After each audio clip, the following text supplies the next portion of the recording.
Hola, bienvenidos a su espacio de salud mental. Desde 1911 a la Segunda Guerra Mundial, el abordaje clínico y psicopatológico del autismo viene de ser tratado desde la psiquiatría y ser definido como un estado terminal de empobrecimiento intelectual.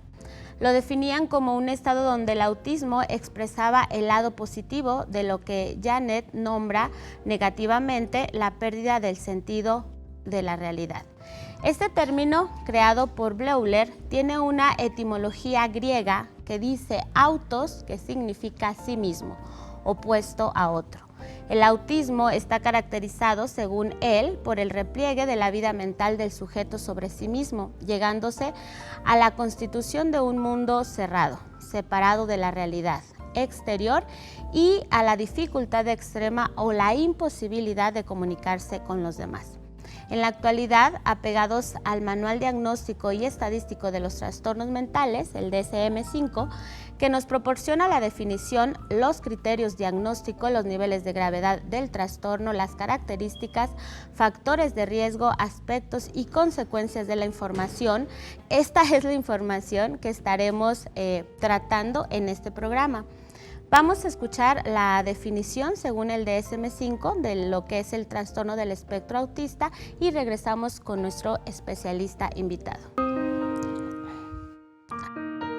El trastorno del espectro autista se asocia frecuentemente al deterioro intelectual y alteraciones estructurales del lenguaje, es decir, incapacidad para comprender y construir frases gramaticalmente correctas que se deberían registrar con los correspondientes especificadores en cada caso. Los criterios diagnóstico principales según el DSM-5 son deficiencias persistentes en la comunicación e interacción social en diversos contextos, como deficiencia en la reciprocidad socioemocional, desde un acercamiento social anormal y fracaso de la conversación normal, deficiencia en las conductas comunicativas no verbales, así como deficiencia en el desarrollo, mantenimiento y comprensión de las relaciones, patrones restrictivos y repetitivos de comportamiento, intereses o actividades, movimientos, utilización de objetos o habla estereotipados o repetitivos, insistencia en la monotonía, excesiva inflexibilidad de rutinas o patrones ritualizados de comportamiento verbal o no verbal, gran angustia frente a cambios pequeños, dificultades con las transiciones y patrones de pensamiento rígidos, así como intereses muy restringidos, hiper o hiporreactividad a los estímulos sensoriales o interés inhabitual por aspectos sensoriales del entorno. Los síntomas pueden estar presentes en las primeras fases del periodo de desarrollo, pero pueden no manifestarse totalmente hasta que la demanda social supera las capacidades limitadas. Los síntomas pueden causar un deterioro clínicamente significativo en lo social, laboral u otras áreas importantes del funcionamiento habitual. Existen diversos factores de riesgo no específicos, como la edad avanzada de los padres, el bajo peso al nacer o la exposición fetal al valproato, que podrían contribuir al riesgo de presentar el trastorno del espectro autista.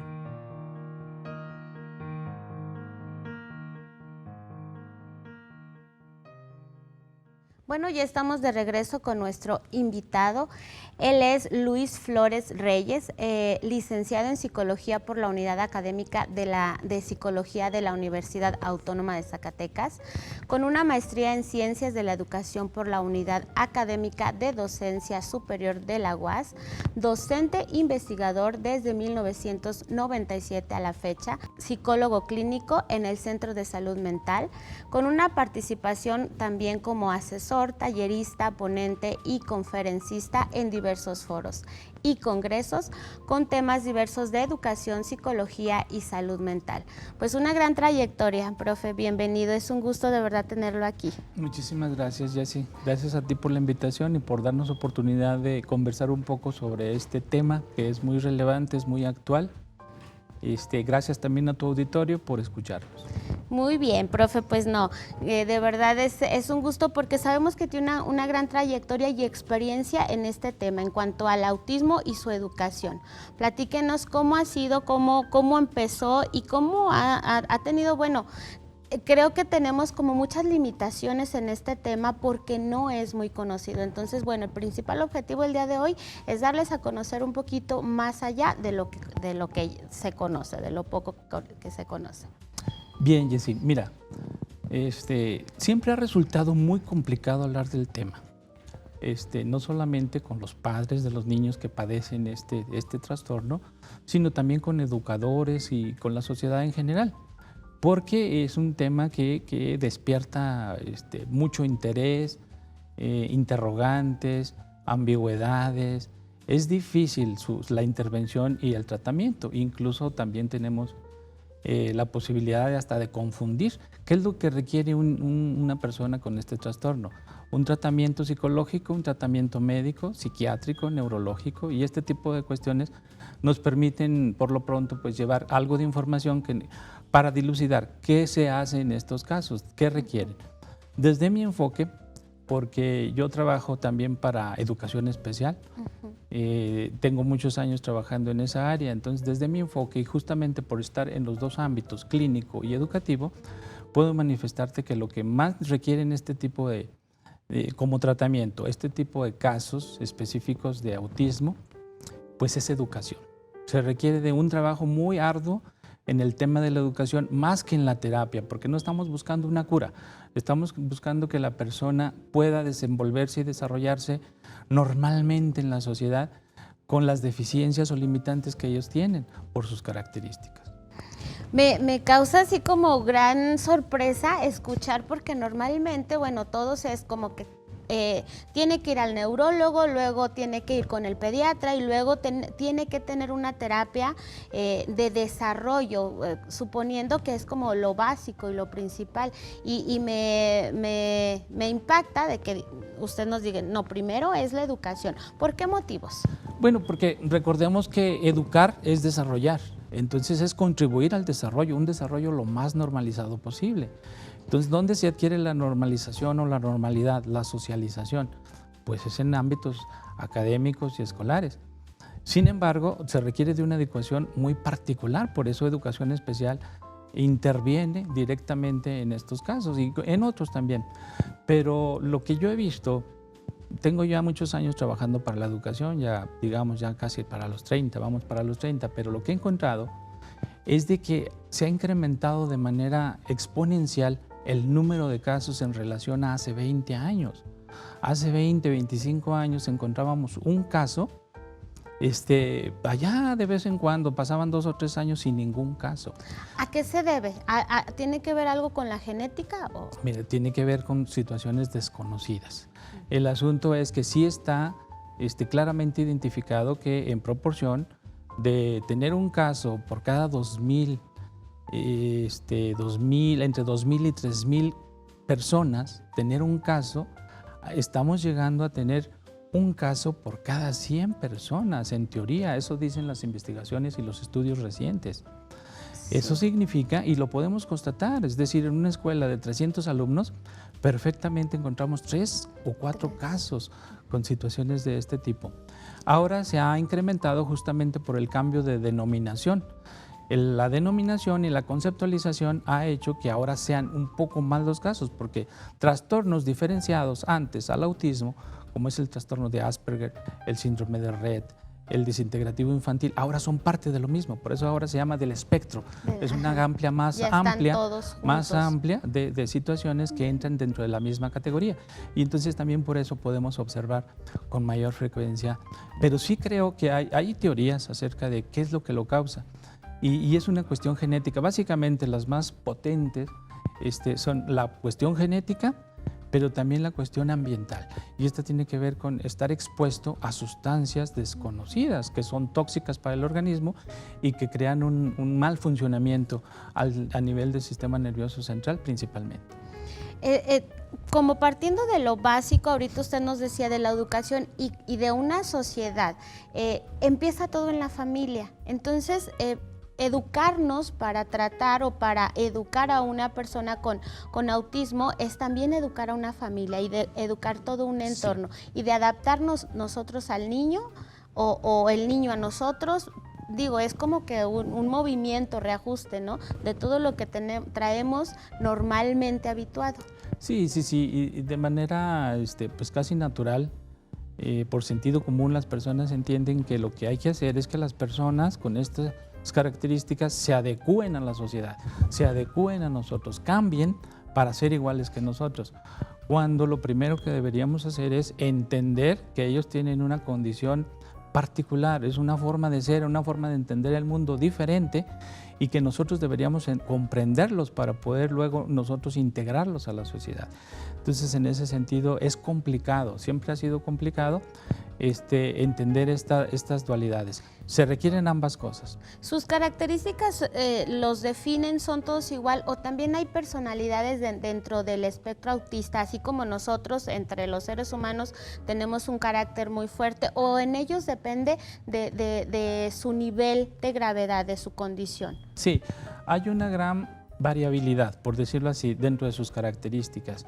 Es decir, existe un rango muy amplio de situaciones, desde, por ejemplo, para la cuestión comunicativa, desde que la persona tenga un acercamiento pues anormal, atípico, raro, extraño, hasta que de plano fracase en la interacción social. Para acercarse socialmente hay un rango muy amplio. ¿Tiene dificultad? No puede. Entonces, dentro de esta gama de posibilidades están las diferencias. Y sí tiene que ver con la gravedad, pero también tiene que ver con las comorbilidades. Es decir, generalmente el trastorno autista está relacionado con otro grupo de trastornos que generalmente se acompañan, por ejemplo, la discapacidad intelectual.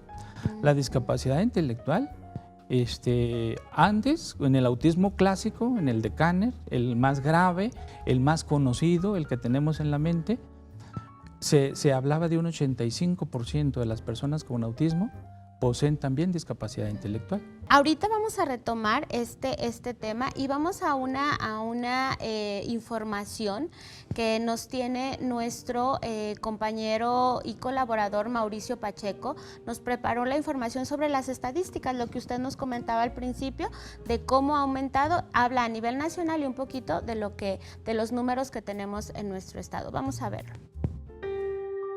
El 18 de diciembre de 2007, la Asamblea General de las Naciones Unidas declaró el día 2 de abril como el Día Internacional para tomar conciencia sobre el autismo. A partir del 2 de abril de 2008, se empezó a conmemorar el Día Mundial del Autismo en todo el mundo.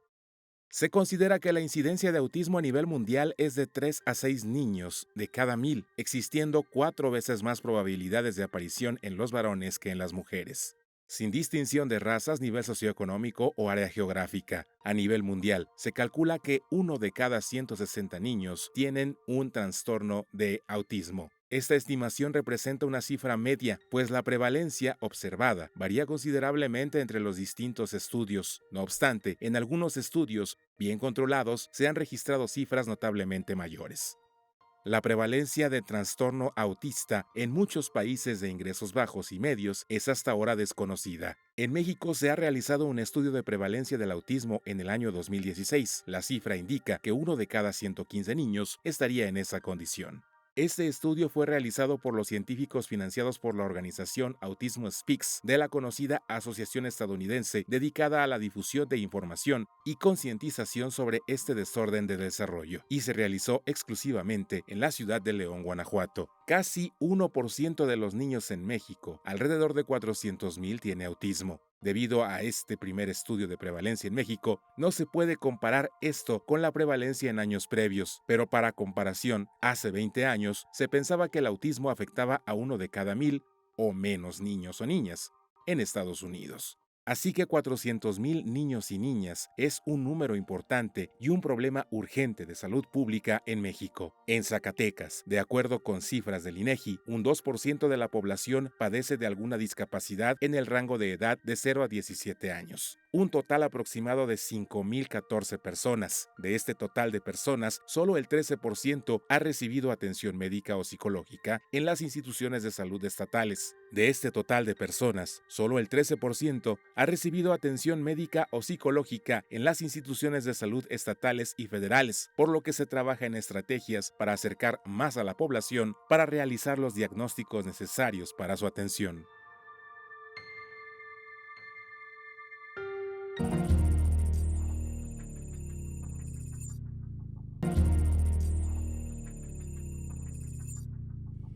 Estamos de regreso en Males Mentales. Recuerde la importancia que tiene para nosotros que usted comparta esta información, este programa, para que aquellos que tienen alguna situación pues puedan informarse y acercarse a las fuentes correctas.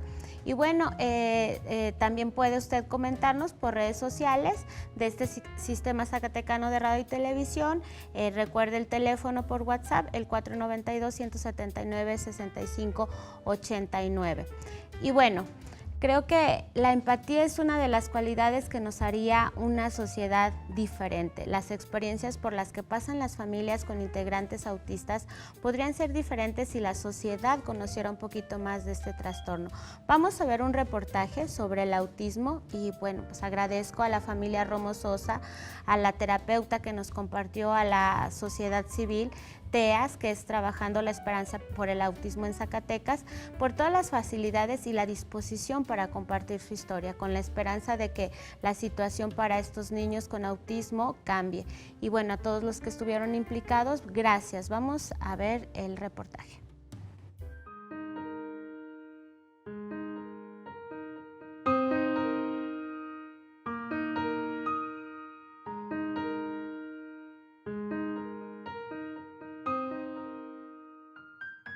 La primera vez que nos dijeron que era probable que él tuviera autismo fue cuando él estaba en maternal, la maestra de ahí de su escuelita. Pues para mí no fue muy como traumático porque la verdad en aquel tiempo, la verdad yo no sabía qué era, ¿no? Cuando me dijeron la palabra autismo, pues yo lo que recordé nada más era una película que había visto yo creo que alguna vez y era de algún niño que se la pasaba solito y meciéndose o nadie le hacía caso.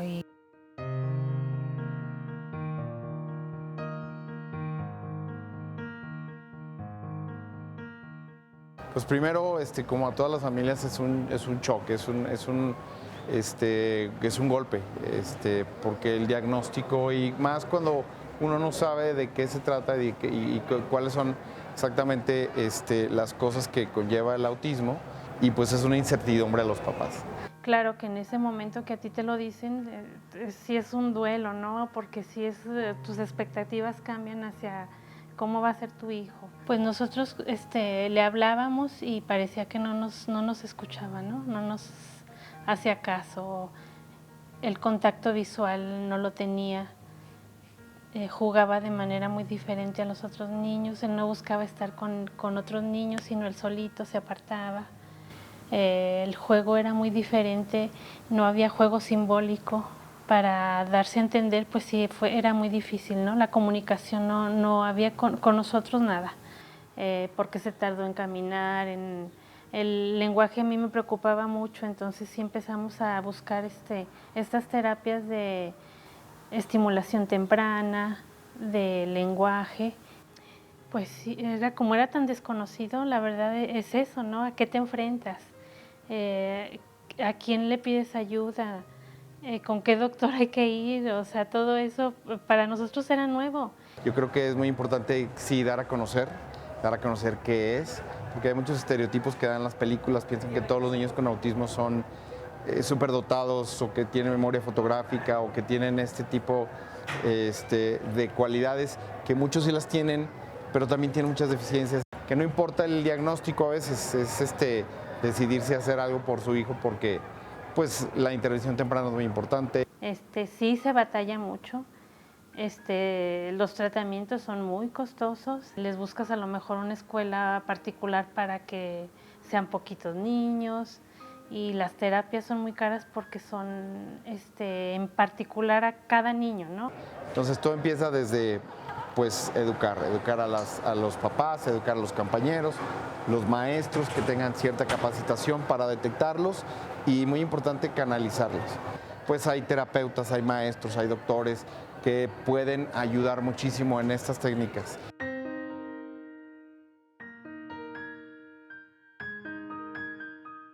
Me llamo Gustavo Emiliano Romo Sosa. Como desde los 11 años supe que sí tenía autismo, simplemente como que hago y trabajo en ello para que lo mejore.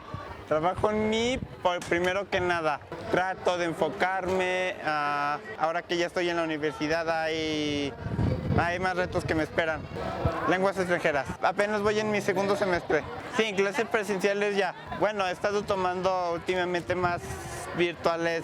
Dicen que a partir de ahora ya vamos todos a presencial, debido a que debo de ponerme a trabajar mucho más duro. Me hace sentir bien. Bueno, hay tanto cambios buenos que son de mi grado y otros no tanto, pero ¿qué se le va a hacer? Hay que adaptarse. Bueno, pues es un trastorno generalizado del desarrollo. Obviamente ahí se llama espectro porque cada niño va a tener diferente grado en cada uno de ellos. Si bien es cierto, es un diagnóstico para los niños, cada caso va a ser muy diferente.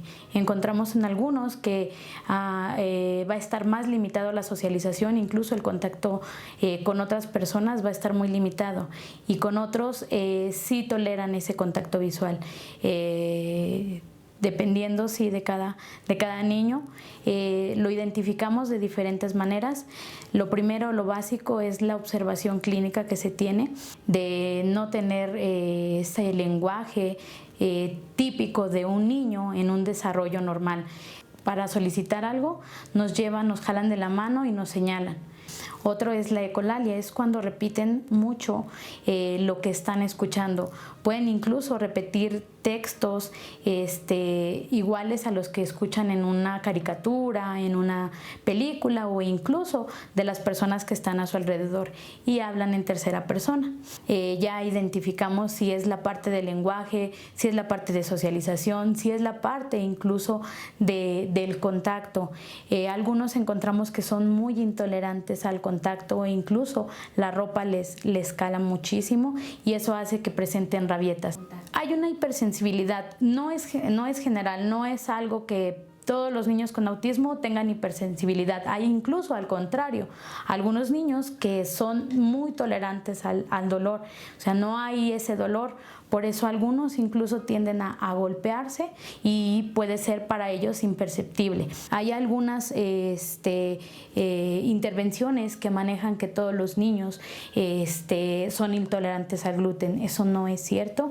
Es identificar más que nada específicamente en ese niño si él es intolerante. Se supone que se debe de hacer un trabajo multidisciplinario, tanto el nutriólogo, el neurólogo, el psicólogo, la escuela en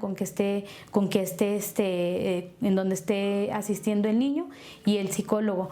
Ya ahí cada uno de nosotros va a hacer su intervención. Para los padres sí es complicado, sobre todo cuando salen a un medio social y el niño quiere alguna cosa, y ellos su reacción es una rabieta. Las emociones para ellos es complicado, precisamente por esa idea o esa parte característica que tienen de estar ensimismados. Entonces es ellos, lo que ellos experimentan, lo que ellos sienten, y es muy poco lo que la parte de las emociones de los demás.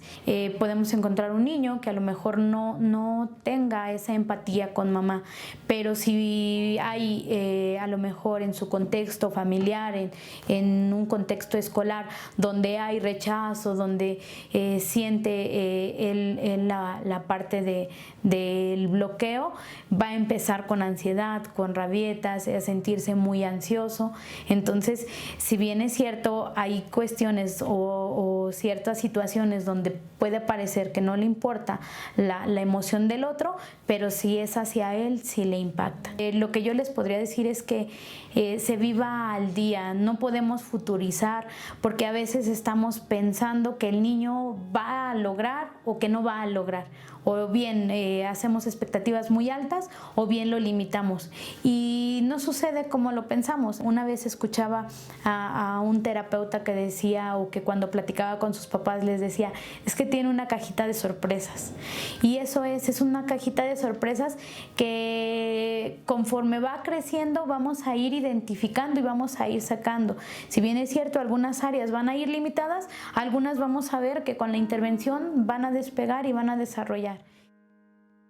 Una de mis debilidades más famosas por el autismo es poner atención, concentrarme en algo que debo. Bueno, pero sí hay ocasiones en las que sí me he concentrado perfectamente y cuando lo hago me han dicho que lo he hecho bastante bien. Uno de mis pasatiempos, dibujar y jugar videojuegos.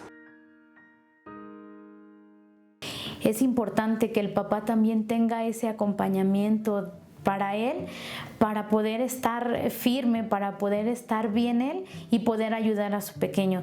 Fíjate que con lo que más les cuesta es la parte de querer soluciones mágicas. Necesita tener todo este proceso de aceptación del niño, este proceso a lo mejor incluso de un duelo de un niño que él esperaba con ciertas características y cuando llegó con otras características. Son muchos retos los que ellos se van a enfrentar toda su vida, porque esto no es una enfermedad, es una condición que pues va a durar toda su vida, no es una enfermedad, entonces no hay una cura. Sabemos que el autismo no desaparece, disminuyen ciertas áreas donde tenemos problemas, pero va a persistir, es un trastorno del desarrollo. Que en sus hijos habrán ciertos límites de capacidad, facilidad, algunos más que otros, pero más que nada ellos podrán sin importar qué. Que no pasa nada, que con el tiempo ya irán sabiendo cómo hacer las cosas, ya irán aprendiendo a su momento. Me he puesto a pensar en buscar una forma en la que todos empiecen a saber qué es en realidad el autismo. Pues que no nos tengan miedo, porque si al ver a un niño a lo mejor con autismo sí es muy difícil por lo desconocido, ¿no? Y más adelante es tolerancia. Para los niños que son pequeños, por ejemplo, es muy común esos berrinches muy intensos y somos los primeros en juzgarlo, primeros en decir, esa señora no cuida a su niño, o ya la regañó, ¿por qué lo regaña? O X juicios que uno hace sin saber. Si no sabemos la situación, mejor alejarnos un poco, porque la misma ansiedad a veces de la mamá al sentir la observación del medio, eso hace que se ponga más ansiosa y obviamente en el niño va a causar más rabieta. Pues más aceptación, empatía, ¿verdad? Les pedimos a toda la sociedad para que pues nosotros y ellos se sientan iguales a todos los demás, ¿no? Y puedan andar en todos lados y no los vean mal. Pues sí, lo ideal, le insisto, sería que todos nosotros trabajáramos para hacer un medio adaptativo a los niños, pero sí es complicado, vamos lento, pero vamos trabajando. Que la gente sepa que los niños con autismo están ahí, que están en todos lados, y las personas con autismo están en nuestros salones de clase, están en los trabajos, y que son esas personas que vimos alguna vez diferente y que en realidad lo que tienen es autismo. El primer paso es ponerse en contacto con la asociación. La asociación es sin fines de lucro, no está asociada con ningún partido político, ni organización gubernamental, ni mucho menos. Trabajando la esperanza por el autismo en Zacatecas, TEAS. Entonces sí que se acerquen a nosotros estamos abiertos a informar. Y es lo que también nosotros queremos, ¿no? Que la sociedad esté bien informada para lograr que nuestros hijos sean bien incluidos en todos los ámbitos, ¿no?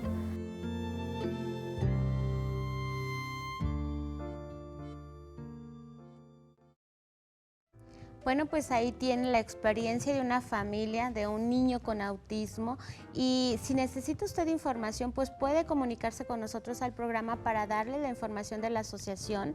La puede encontrar en redes sociales, así con este nombre, TEAS, y pues cualquier duda, también aquí en el programa. Y profe, pues ahí tenemos una cara bonita del autismo, ¿no? Sí, la parte de la integración, la parte de la comprensión, la parte de la integración e inclusión social en todos los ámbitos, porque recordemos que las personas con autismo, o sea, como parte de la definición, es que tengan las dificultades en todos los contextos, en el contexto familiar, escolar, comunitario en general. Y es importante que en todos los contextos se sienta él y exista y sea una persona lo más eficiente posible. Incluida, aceptada, querida, y que haya las condiciones para que se pueda desarrollar, principalmente en la escuela. Ahorita usted me comentaba, es una condición más común de lo que nos gustaría. Sí, está en amplio incremento y más ahora con el cambio de la definición que ya integra pues a un grupo de trastornos que compartían las mismas características, que es el caso de tener deficiencias importantes en la comunicación, en la socialización y en el uso de manifestación de conductas estereotipadas muy extrañas para la mayoría de las personas. Entonces son estas las tres condiciones que agrupan a una serie de trastornos a veces muy diferentes entre ellos. Por ejemplo, tenemos el caso del trastorno de Asperger, que es, digamos, un autismo muy leve, por llamarlo de alguna manera, donde las personas se pueden integrar completamente, perfectamente a la sociedad, desarrollar sus habilidades, sus cualidades, terminar una carrera, casarse, ser exitosos. Muchos de ellos terminan en ámbitos, por ejemplo, la ingeniería, como las ciencias de la computación, la informática, y estas cuestiones que ameritan mucho de lógica, de análisis, de manejo de entes abstractos como son los números, y no requieren tanto de las personas, no requieren tanto de la interacción con otros seres humanos. Muy bien. Bueno, pues vamos a seguir conociendo de este tema. Vamos a una pausa y ahorita regresamos.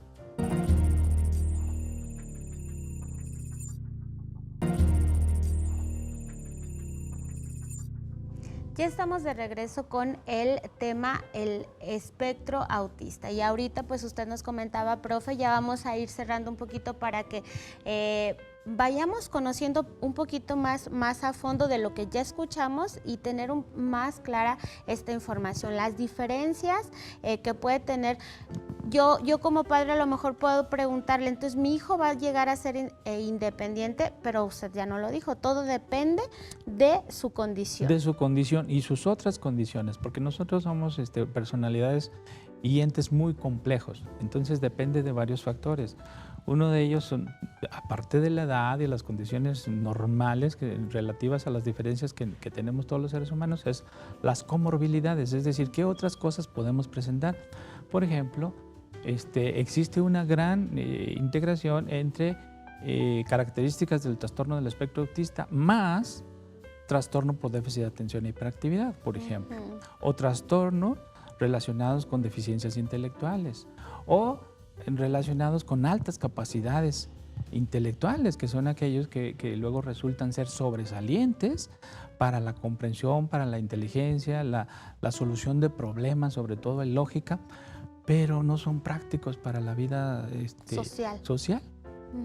Entonces hay una gama muy amplia de posibilidades, por eso la intervención tiene que individualizarse, particularizarse. Hay que conocer exactamente a la persona cuáles son sus necesidades para poder incidir de una manera eficaz. Es decir, no tenemos una receta específica para todos como solución. Vamos a seguir estos pasos. No, es una intervención particular. Y esto empieza desde la escuela, en la casa también. Hay una comunicación constante para la escuela. Los niños que son incluidos al ámbito educativo con esta condición, con este trastorno, el trabajo más importante se desarrolla en casa, porque está la mayor parte del tiempo en la casa. Y la comunicación, para que se resulte eficaz la intervención, tiene que estar el compromiso, el conocimiento y la intervención de los padres de una manera adecuada. Y muy constante. A mí me surge algo. todo mundo comentaba, bueno, a las personas entrevistadas, que era difícil identificar, o sea, la gravedad del trastorno, conocer al niño, y la terapeuta sí decía, pues tiene que ver con la observación, pero luego los papás, cuando andan en la búsqueda, dicen, pues es que no me han diagnosticado a mi niño, o sea, no saben qué tiene, no me dicen qué grado, y a lo mejor esa como que desesperación por saber, ¿no? Sí. Si mi hijo va a tener estas capacidades para una vida típica, normal, como lo conocemos, o no. Fíjate, Jessy, que hay una desesperación. Se me fue. ¿Desesperanza? Sí, desesperación por saber y por no saber. Es decir, hay un intento de negación, de no reconocimiento de esas características, y por eso también se acude constantemente con un especialista, luego con otro, a ver si me da mejores noticias y resulta que no era tan grave o no tenía eso, era otra su condición. Y hay mucho de eso en la cuestión familiar, y como parte de la terapia, es la terapia familiar para llegar a un punto de aceptación, de tal manera que la persona o la familia pueda incidir con una mayor eficacia a partir del conocimiento. Porque es como cualquier otra situación. Si yo para manejar mi diabetes de una manera adecuada necesito saber qué es la diabetes. Ajá. Y qué requiero y qué no requiero. Conocerme, mis niveles. También comentaba una parte importante aquí, la cuestión emocional. Identificamos a estos niños como muy inocentes. ¿Es parte del espectro? ¿Es parte de sus características? De algunas personas. Algunas personas con el trastorno, transitando por periodos del desarrollo, hay un periodo donde son muy vulnerables. Por ejemplo, ellos no reconocen, muchos de ellos no reconocen la diferencia entre una broma y un insulto. Entonces, obviamente, pues no saben ni qué esperar, ni qué están haciendo con ellos, y son vulnerables completamente. Van aprendiendo, digamos, de una manera más lenta que los demás, y se van dando cuenta, y entonces ya no son tan vulnerables a cierta edad, pero requirieron de un proceso mucho más largo que una persona que no tiene el trastorno. Uh-huh. Me llama también la atención, ahorita estaba recordando con lo que me estaba comentando, vi una serie que se llama Mudanzas al Cielo, trata de un niño que tiene Asperger, y ahorita, digo, usted véanla, de verdad vamos a poder conocer un poquito más allá de este espectro, tiene Asperger. Y me llama, ahorita lo conecto con lo que nos comentaba, lo importante que recibe una educación así como impecable. Y él sabe sus maneras, sabe sus tiempos, y es muy funcional. Y él está consciente de eso, pero otra vez vamos a lo mismo, no hay deficiencia intelectual. No. Para que una persona se catalogue como Asperger, pues tuvo que tener un desarrollo del lenguaje ordinario, normal, desarrolló un vocabulario amplio, y su lenguaje no tiene ningún problema, a diferencia de personas más relacionadas con el autismo clásico, que estas personas no desarrollan un lenguaje de manera adecuada, está muy primitivo, necesitan para la intervención aumentarle sus capacidades lingüísticas de manera extraordinaria, y no necesariamente verbalmente, sino con apoyos visuales. Y que tenemos el caso de los pictogramas, que es como aumentarles el potencial lingüístico, es decir, es una intervención aumentativa o diferente para la comunicación, porque recordemos que su principal problema es de comunicación y de socialización. Esos son los dos grandes rubros, los que hay que atender. Y que bueno, su principal fuente es pues la familia, ¿no? Mamá, papá y a lo mejor hermanos, no más allá. Entonces es un trabajo en conjunto. Y hacía este comentario anteriormente de las bromas, porque no podían identificar esta parte de inocencia, que no podían identificar si era verdad o era broma, y es esto lo que les limita tanto la socialización, ¿no? Y que nada más se sienten seguros en el entorno familiar. Pero pues eso no va a cambiar. No. Es así. O sea, es así. Necesitamos nosotros entenderlos a ellos, sí. son sumamente literales, principalmente los que tienen esta condición de Asperger. Es importante mencionar lo siguiente. Es preciso identificar a las personas con este trastorno por las características generales que sí tienen, deficiencias en la comunicación, en la socialización y las conductas extrañas o diferentes para los demás. Es necesario identificarlas para estar entre la categoría trastornos del espectro autista, pero también es importante señalar asociado a trastorno de Rett, asociado a Asperger, asociado a trastorno desintegrativo infantil, porque tienen características peculiares su condición. Y de ahí depende el éxito para la intervención. Así es. Hay muy pocos terapeutas, las familias batallan y lo comentaban, luego son caros, luego no todos pueden costear. Hay algunas, no sé, aparte lugares públicos donde puedan... Sí, bueno, están dentro del sector salud hay instituciones específicas no para el trastorno del espectro autista, pero sí como parte de su intervención directa para todas las enfermedades mentales, como el caso de la Secretaría de Salud, la SUNEME de Salud Mental. Cuentan con este espacio y con este grupo de especialistas que van desde médicos, psicólogos y otros profesionistas enfocados a la salud mental, que pueden hacer planes y programas de intervención directos que van desde lo farmacológico a también hasta llevar programas de modificación de conducta, si es el principal problema. Pero recordemos que el principal problema de las personas es la comunicación. Por eso yo insisto, como parte de la cuestión educativa, es enseñarles a comunicarse adecuadamente.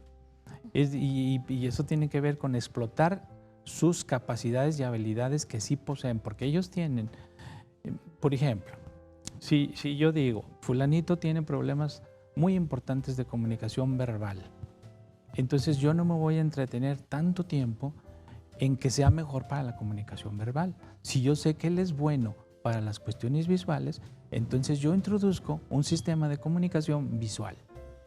Entonces estoy haciendo uso de sus habilidades que sí poseen, que sí tienen, para que de esta manera sus condiciones preferentes me ayuden a comunicarme. Y no voy a hacer necesariamente que él entienda mi lenguaje verbal. Eso es muy interesante lo que me comentaba antes afuera de cámara, de llegar a lo que al niño le interesa, lo que él ya tiene, y no quererlo meter ahora sí que en este... Sí, porque luego cometemos el error. La sociedad en general, los padres de familia, por ejemplo, se quejan mucho de que no entienden que los niños están siguiendo su naturaleza. Ellos no están entendiendo que se están portando mal o están haciendo las cosas mal. Ellos, su naturaleza les pide que hagan lo que sienten, porque, por ejemplo, son obsesivos y con una serie de conductas que para los demás son no muy aceptables, pero ellos las mantienen como una rutina y son poco flexibles, no aceptan el cambio. Desarrollan mucha ansiedad cuando una situación nueva se les propone. Entonces ellos están limitados a eso. Y los padres se enojan, se molestan, pues porque creen que están enfrentándolos, retándolos, portándose mal.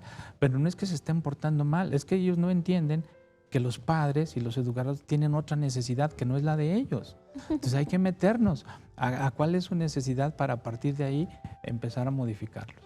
Qué importante, ¿no? Qué importante conocer para poder así adecuadamente, pues ahora sí que llevar una vida tranquila y que puedan llevar una vida de calidad, con que se le den se cubran sus necesidades, por así decirlo. Se nos acaba el tiempo, profe, de verdad, muchas gracias. Y bueno, pues gracias, ya nada más un último mensaje para la sociedad, para los padres, lo que usted nos quiera compartir. Bueno, pues el mensaje que yo les daría es que mostremos un poco de interés en este aspecto, no solamente los padres de niños o jóvenes que tienen esta condición, que presentan este trastorno o ya están siendo atendidos independientemente del lugar, sino todos aquellos vinculados, que es decir, la familia más extensa, la sociedad en general, porque los vamos a encontrar en el empleo, en la calle, en la tienda, y nosotros conocer de sus características y poder integrarlos e incluirlos a la sociedad de una manera lo más natural posible. En el pasado, en épocas muy remotas, a las personas que presentaban algún tipo de deficiencia se les hacía a un lado, se les dejaba, se les abandonaba, incluso porque eran peligrosos para el mismo grupo. Sí, pero ahora de lo que se trata es de entender la diversidad y esta diversidad, que este grupo es parte de esta diversidad, es enriquecedora para nuestra comunidad. Sí, Perdón. claro, y a nosotros nos lleva, nos reta a ampliar esta manera de pensar, a ser más tolerantes, a ser más empáticos, y eso pues eso nos ayuda, ¿no? A nosotros como sociedad, como persona, y digo, bueno, también les podemos dar una vida más natural a ellos, ¿no? Sí. Pues muchas gracias, muchas gracias de verdad. Gracias a usted que continuó con nosotros. Les recuerdo, comparta, la información es importante para nosotros. Y bueno, pues aparte de los centros de intervención que siempre le mencionamos, donde usted puede tener esta información, se puede acercar si necesita ayuda, pues también aquí están los centros de salud que nos comenta ahorita el profe. Y bueno, pues creo que estamos ya en la despedida. Yo soy Jessy Rodríguez. Agradezco a todo el equipo de producción, Jorge Torres, Luis Robles y Fabiola Ahumada, también a la Dirección General de este Sistema Zacatecano de Radio y Televisión, y nos vemos los sábados a las 12 del mediodía en la retransmisión y el próximo martes a las 6 de la tarde. Muchísimas gracias, hasta la próxima.